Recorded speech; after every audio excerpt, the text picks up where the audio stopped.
Hello, everyone. I'm super excited to have Craig Andrews, the founder and owner of Allies for Me. Craig is the principal ally and founder of marketing agency Allies for Me. Using a proven method that mimics the stages of courtship, Allies for Me helps companies find strangers and convert them into high-paying customers.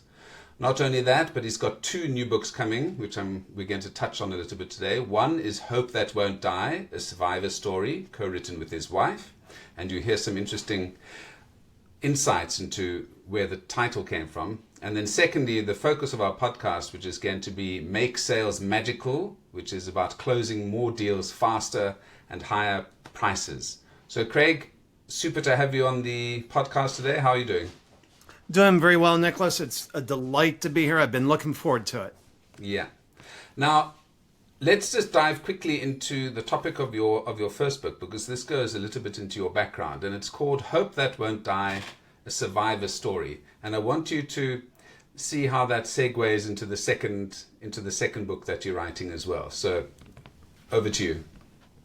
Yeah, so in August 10th of 2021, I walked into the hospital, barely able to breathe, and they took me back behind the curtain and put me on oxygen. And a few minutes later, I heard my wife on the other side of the curtain, saying, "Where's my husband? I want to see my husband." They said, "Ma'am, you have to leave. You have to go out into the car in the parking lot." This, of course, is in Austin, Texas, in August, which the parking lot in Texas is not a welcome place, but she went back out there, and I didn't realize at the time, but it would be another 2 months before I'd see her. Now, she'd see me sooner, but 11 days, 12 days later, they called her in the middle of the night and convinced her to put me on the ventilator, and then told her I was going to die. And they continued to tell her that for about a month. And at one point, they pulled her into a room, put my chart up on the wall. It said, prognosis, multiple organ failure leading to death. And at that time, the chart was highly credible because I was actually in kidney failure at that time. 6 weeks in the coma, my body had completely atrophied, so I had to learn how to walk again. And I lost 40 pounds in the hospital. I don't know how many kilograms that is, probably. Is that? So what did you say? 60 pounds. That's about 30 kilograms. That's a backstreet boy, basically. Do you remember anything of that time you were under? So I actually remember quite a bit, and but it's through a little bit of a different lens. So if you think about when it was first lights out, think of it as a continuum. So we go from lights out to full consciousness. Shortly after they put me under, I started having dreams. And the dreams closer on that side of the continuum greatly divorced from reality. The dreams shortly before full consciousness, tightly tied to reality. Everything in between was sort of a grade. So there were elements of reality, but usually interpreted through a weird lens. And I've actually quoted things back to my wife that she said to me when I was in my coma. Wow. So I guess that's why it's important for people to speak to their loved ones when they're in comas. Yes. And and we have a website up for the book Hope That Won't Die. It's at hopethatwon'tdie.com. And there's the introduction to the book is actually there. And for anybody that's curious of what it's like, what somebody's experiencing when they're in a coma, obviously I can't speak for all people that are in comas, but we actually have it up on the website. You don't even have to buy the book to read the introduction. That will give you an idea of what my world was like for 6 weeks. And it was really interesting. And there was a lot of struggles. There was a lot of struggling, but the consistent theme was I was stuck and I was trying to get unstuck. But some of the delightful moments from my coma were, and my dreams were with my wife. because she was the one who was diligently speaking life and hope into me. She had, the hospital originally told her that they weren't going to allow her to visit, and she threatened to get a lawyer, and they acquiesced and allowed her to 1 hour a day. And thank goodness, I think she played a major role in my survival. But one of the things that folks who've gone through traumatic experiences like this have is you hear on, I think it's on movies and with other anecdotes, that once somebody's had a near-death experience, their whole worldview changes afterwards. I think most people come out and just say, thank God, and then go back to working and doing their regular things. How has that been different for you? And how has potentially your relationship with your wife changed since your time in a coma? Yeah. I would say many decisions in life remain unchanged, which, I'm happy about. One of the things I discovered when I woke up from my coma is that my team ran the business without me. And they actually delivered their best. When they were being told, Craig is going to die, he's not coming back to work, they delivered their best. And so from that part, that was kind of affirming of decisions I made before the coma. But where it did change a lot of things was in my relationship with my wife. As myself, like I believe many married couples, found it easy to argue about little inconsequential things. They didn't seem inconsequential at the time, but in hindsight, putting them in perspective, they're a lot more consequential they're a lot less consequential than I thought. And so it's really had an enormously positive impact on my marriage. And I've told my wife, if for no other reason, everything we went through was worth it just for that. One of the things I noticed when I woke up was I didn't trust the doctors at all. So after 6 weeks, I woke up and my trust in the doctors had plummeted. It dropped through the floor, while my trust in my wife had gone through the roof. And my brain was still kind of cloudy, and so a lot of my actions were instinctual, not thoughtful or logical. But the doctors would come by, and they would want to do various things, and I would just tell them no. I didn't trust them. And that was the instinctive part of my brain that was operating. So they would go to my wife and they'd ask to do something, and she'd come to me and say, the doctors want to do this. And I'd ask her, I said, is it safe? And she'd say yes. And I'm like, okay. And, looking back at it in hindsight, some of the things they were asking were immensely reasonable, not risky. With a clear mind, I would have said yes in a second. But I was acting off instinct.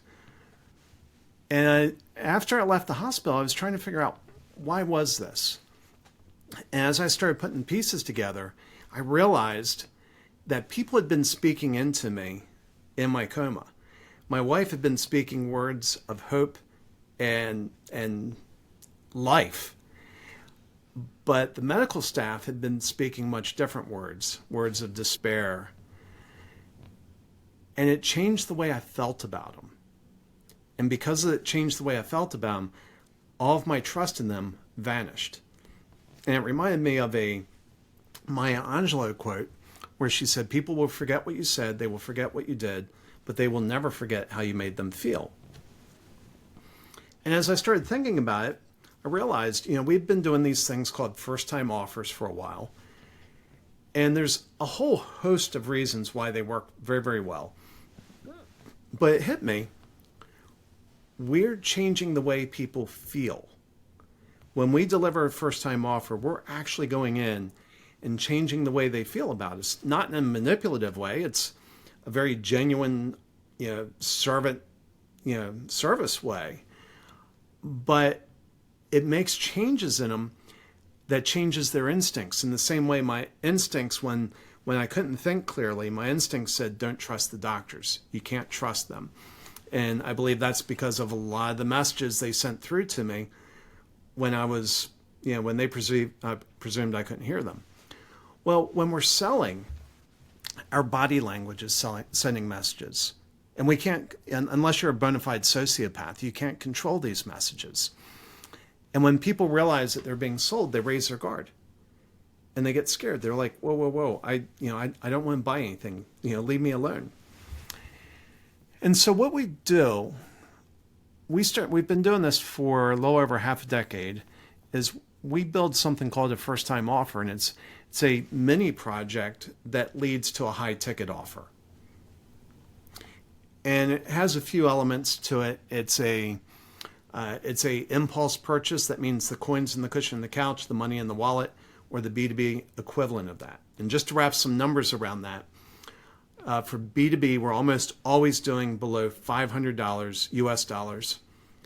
And the reason we picked that number is anybody with any decision-making authority in an organization can spend $500 without asking permission. They can spend $500 and nobody will ever hold them accountable for how that money is spent. And so we're de-risking it. The second element is it has to deliver a disproportionate value to price. And usually we aim for 10x. So if it's $500, we're trying to deliver $5,000 of value for that $500. And I'm not talking some bogus value stack that your mama said you're really smart and people should pay you for this. We're talking about legit street value. Somebody would pay $5,000 for that. And so what that does for another type of prospect, the business owner or the chief executive who probably doesn't need to ask permission, it's removing the need to do any type of mental calculation. When you have a impulse purchase with an insane amount of value attached to it, they don't have to calculate if it's a good deal. It's immediately obvious that it's a good deal. One of the things it does is it solves a problem.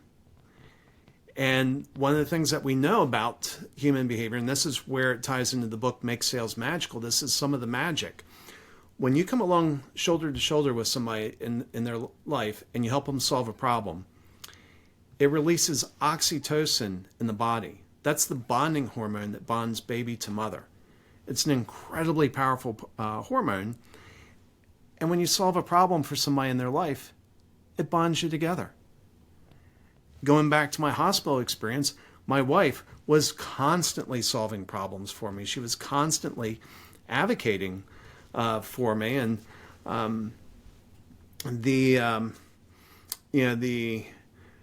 she'd probably be horrified if she knew I was saying this. But one of the problems we faced was before I got out of the hospital, I was quite amorous. I couldn't walk, but I was going to do whatever I could. Just because she had, her care for me had stimulated so much of that oxytocin, that I just wanted to be close to her. And so that's the third thing. The first thing is it's a impulse purchase. Second is it's disproportionate value to price. Third is it solves a problem. But you don't want to solve the big problems because you want them to advance to your core offer. So it leaves problems unsolved, and it naturally leads to the next step, which is the core offer.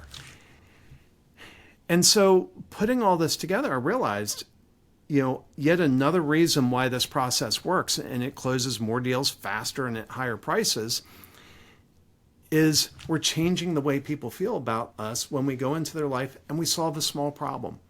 And it builds trust faster than any mechanism that I'm aware of.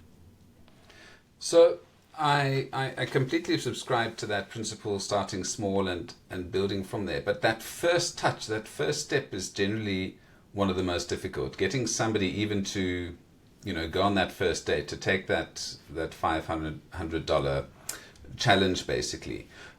Can you give me an example of a business that you've worked on?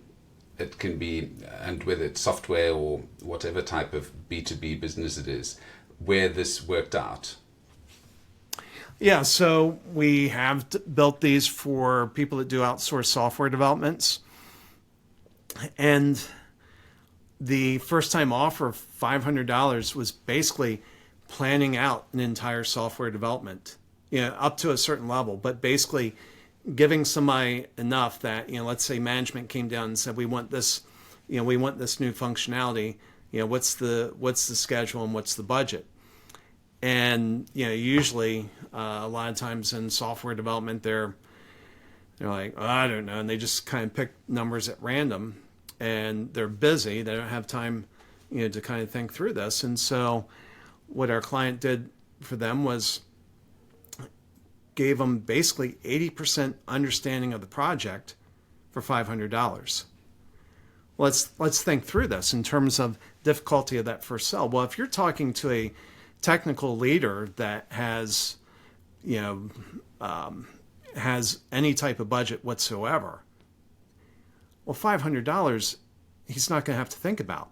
He's like, oh, wait a minute, I pay you $500 and you're going to lay all this out for me that I can then go take to management and give them a realistic schedule instead of the goofy made up schedules that we give them. And I can deliver hard evidence to management of this is why we need this much time and this much money. $500? Yes. We had someone else that his customer he did commercial developments, and his customers were investors, family office folks usually that were managing the investments for very wealthy families. Like I've lived next to Michael Dell's ranch, the computer guy. And now he has so much money, he built his own family office. But, basically there's this function where you have a management team that manages your finances. Well, one of the things they're looking for are new and exciting ways to invest money to get better returns for their clients. And the typical investment for one of my clients' projects was about $5 million. And so he was going up to a investor trying to persuade them to give $5 million, which is a pretty big ask, especially when it's $5 million of their client's money. If they lose that, their client's not going to think very well of them. And so we helped them construct an offer. And these offers all should have 4 or 5 deliverables. This one did. But the biggest deliverable was on a $40 million project, we had them slice off $500,000 of special shares. And those $500,000 were put in 5 buckets. And the offer included going up to an investor, say, hey, look, you haven't worked with us before. We haven't worked with you. We'd like to get to know you better. We'd like you to get to know us better. For our new investors, here's what we do. If you buy $50,000 of shares, we will immediately match that $50,000 with another $50,000 of shares. So you can go back and tell your client that you're testing something new, and the only thing you know is you immediately doubled their money. And the question he asked me was like, well, who's going to pay for that other $50,000? I said, you have a marketing budget, right? It's like, yeah. And we sat down, we did the math, and this was like 0.6% of the project cost. It's like, that's just a marketing cost. We're just shuffling the deck chairs here. But think about how attractive that is to a family office manager. Hey, I'm not asking you for $5 million. I'm asking you for $50,000, and just to make sure you look like a genius, I'm going to immediately give you $50,000 more in shares, so you can go back and tell your client you're testing something new and you doubled their money immediately. I suppose it means you've got to understand your customer lifetime value really well. So you can't just come up with these offers just randomly. I think what you've shown there is, again, the $5 million is the end point, and that cost of acquiring the customer, that's, as you said, absolutely a marketing cost. So it might sound expensive to some folks, but if you look at it realistically in terms of that's peanuts, and it's going to generate multiples of that, have multiple return over the years you have that customer as a client. No, and you're very shrewd to pick up that is what you have to understand. And you have to know your lifetime value. I would say you don't have to be precise. You have to be in the ballpark. Yeah. And what I find is many people don't know their customer lifetime value, which is fine. We help them figure it out. We sit down, and usually they throw out some numbers, and we pick the lower side of the range, because even working from the lower side of the range, usually there's enough lifetime value in the account that we can build a really powerful offer and just pack some of that in. It makes the marketing shorter and easier. And think about in the case of this developer. It's like, okay, how many dinners are you taking this developer out to? How much of your time are you spending? and when, or not developer, but investors. And when you're taking investors out to dinner, I'm presuming that you're not taking them to McDonald's. You're probably taking them to a very nice steakhouse. And it's expensive, it adds up. It's like, just cut all that out. Make it easy for them to say yes. Make them look stupid if they say no. Put an offer together that's so good they would look foolish to say no to it. So, Craig, you've given a fantastic example here, and it sort of clarified in my head how your first-time offer methodology works. But obviously, there's a bit more depth in that in the book. So, obviously, going to encourage folks to go and look at some other ways that this can be applied in different industries. So that's for trying to get $5 million bucks out of somebody. What other examples are there? Airlines, software obviously must be one. In finance, what interesting industries have you worked on with this principle of FTO? Yeah, so for the outsourced software development, typically they were looking at a $75,000 to $150,000 development.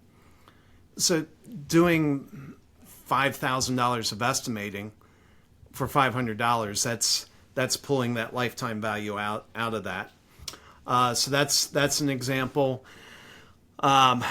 If you have any type of consultants or agencies, it works wonderfully for that. That's why I developed it. I'm horrible at sales. I'm truly horrible at sales, and because I couldn't sell, I had to create an environment where people wanted to buy. And so I developed this for my own purpose originally, and it started working so well. I just thought, oh wow, other people need this. It was so transformative for me.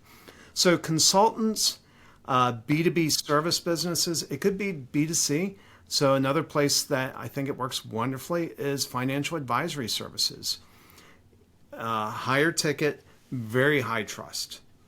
Very high trust to, pull in one of these. You're asking people to hand over their life savings.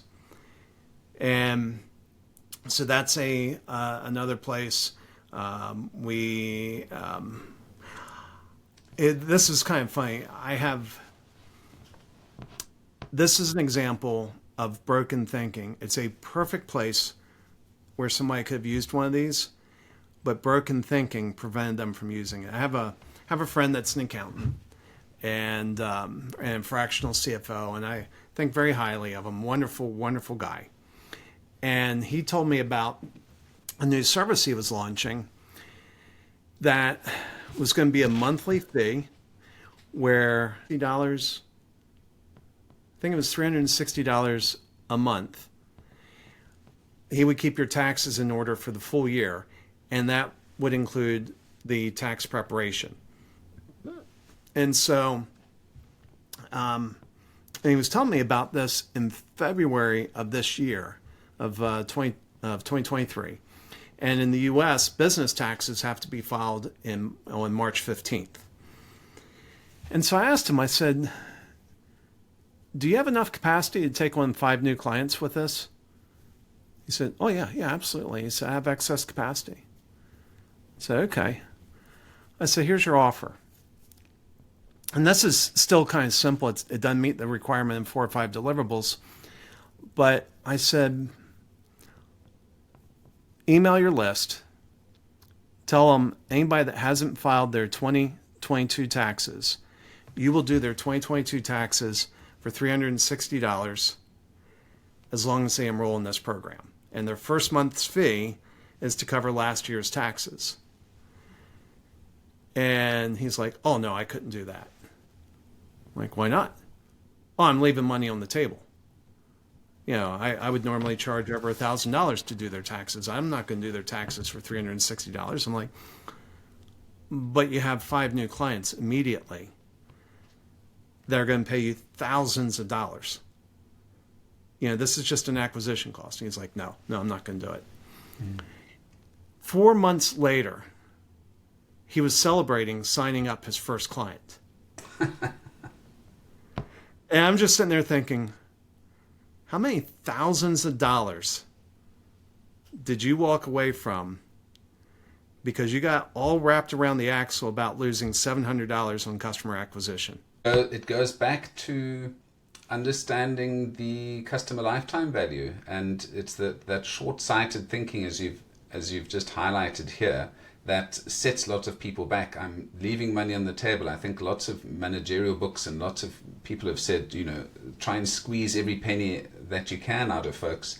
And we've got to realize that business is a long game. And all of these folks have been overnight successes, have been 5-10 years to become overnight successes because they're playing a slightly longer game.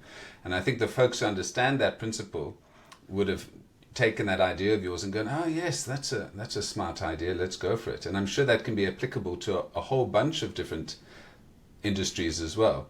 So really, really nice insight there.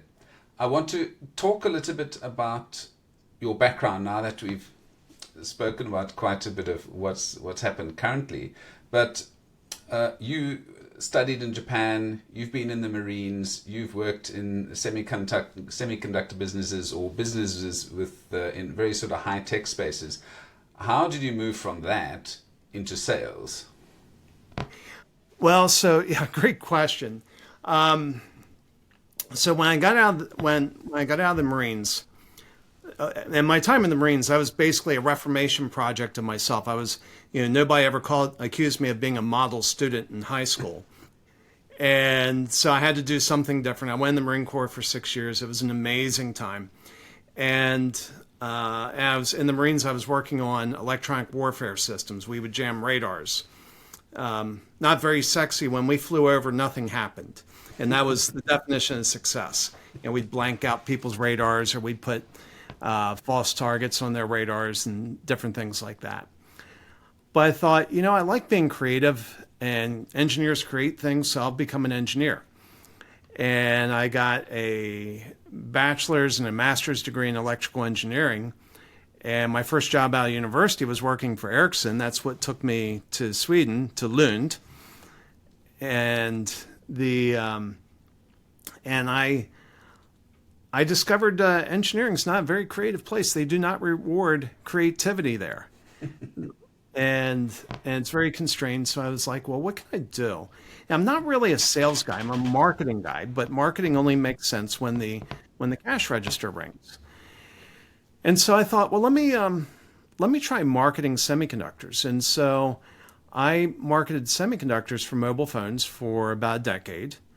Drove about $500 million in revenue through that.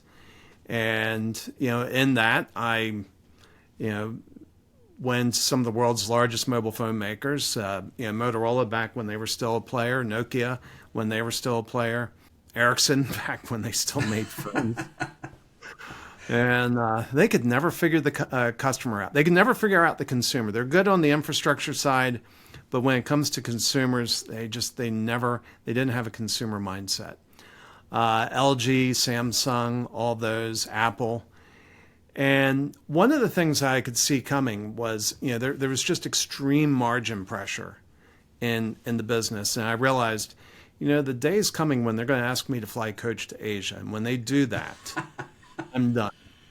And and where I started was, if I was flying to Europe, I would fly first class over on British Airways and business back. And it was just amazing. It was absolutely amazing. And then Asia was always business class. And I was like, the day they asked me to start flying coach to Asia, I'm done. And sure enough, that day came around, and I was like, and it's kind of funny. I thought, I've been very successful in that world. I thought, well, let me go dispense my wisdom on the rest of society. And when I started doing this marketing, I ran across buddies from the semiconductor world, and they asked me what I've been up to.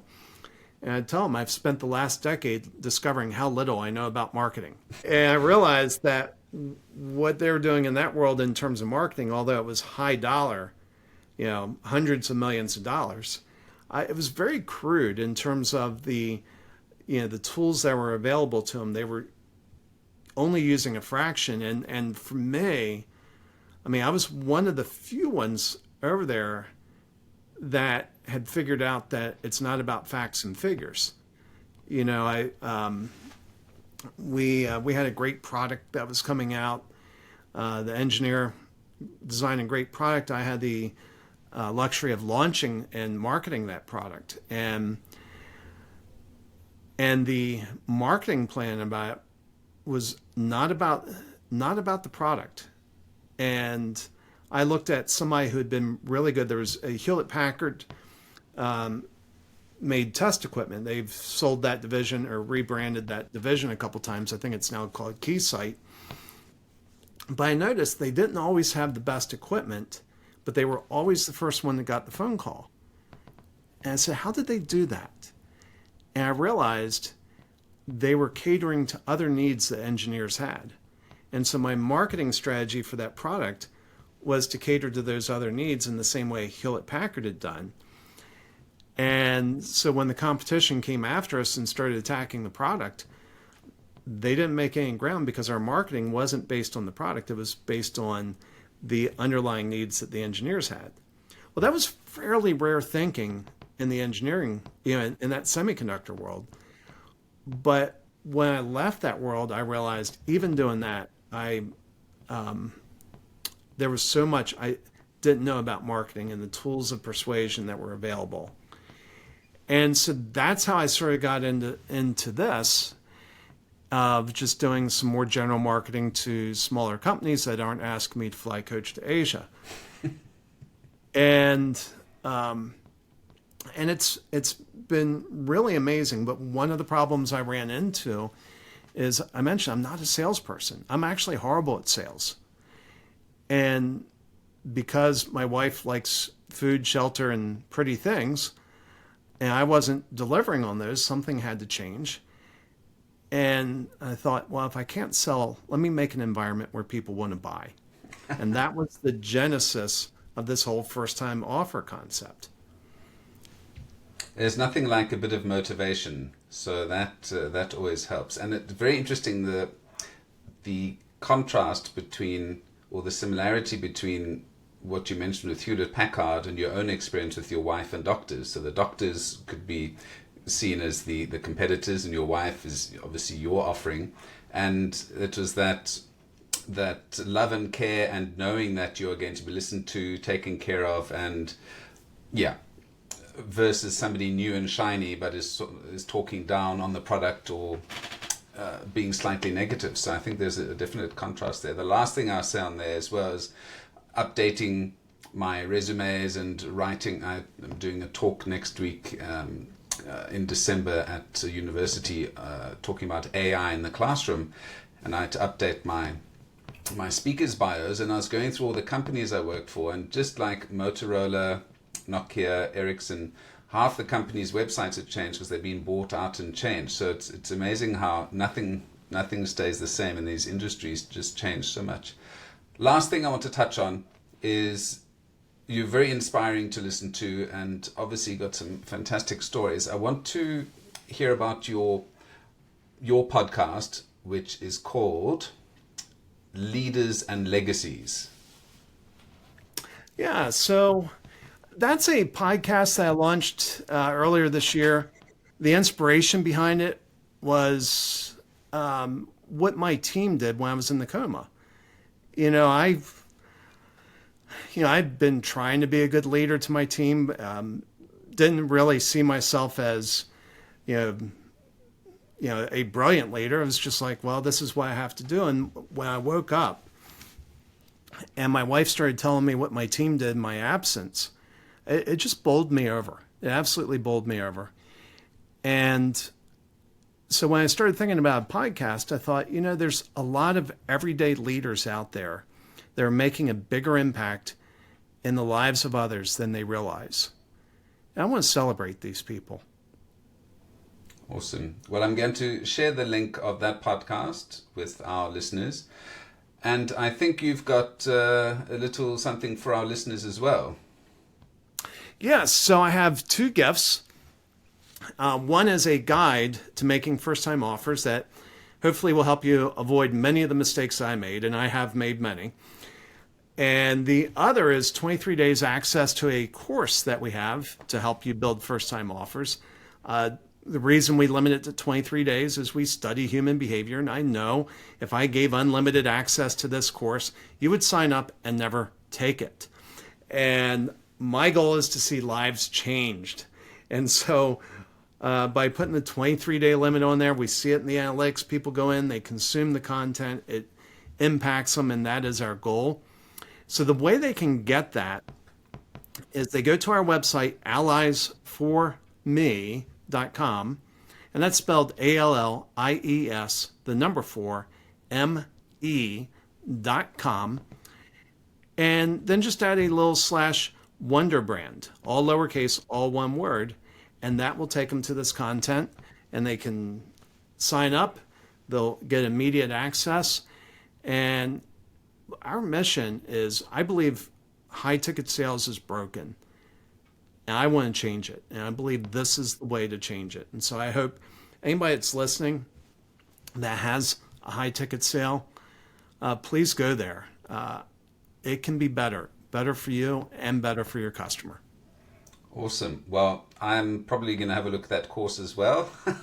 Thank you. So I'll use that Wunderbrand code as well. So I'll share that in the podcast notes.